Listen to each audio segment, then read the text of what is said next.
Kwa mtazamo wangu, nasema wa kwangu, ni kwamba sidhani kwamba Humphrey ametekwa. Na Humphrey alipoanza kuleta maneno yake ya kila siku, akaona kwamba hakuna watu ambaye wanamfuatilia sana.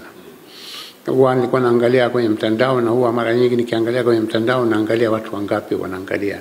Kwa alikuwa anapata watu 20,000, 25,000 ambaye ni wachache mno kulingana na watu wanayosimu labda wanafika milioni 6.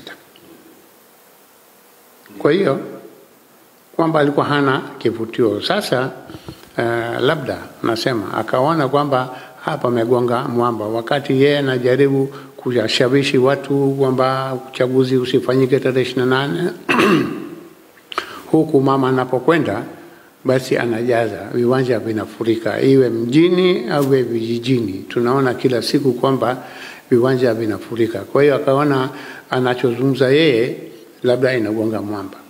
Sasa inaweza kuwa ni mbinu, na wapinzani wanaweza kuwa na mbinu mbalimbali. Kwa hiyo sasa hivi kajifungia tu mahala alipo ili aonekana kama katekwa, ili anashindwa kuzungumza, ili watu waingie na hofu. Sasa fulani katekwa na fulani katekwa, kwa hiyo watu waingie na hofu. Lakini utekaji haukuanza leo.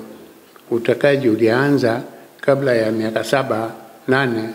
Hata mwanangu Mo alitekwa, kwani alitekwa na wakati wa uongozi wa Mama Samia. Kwa hiyo hatutaki kurudi kule nyuma, yaliyopita yamepita, lakini tusiwaingize hofu wananchi.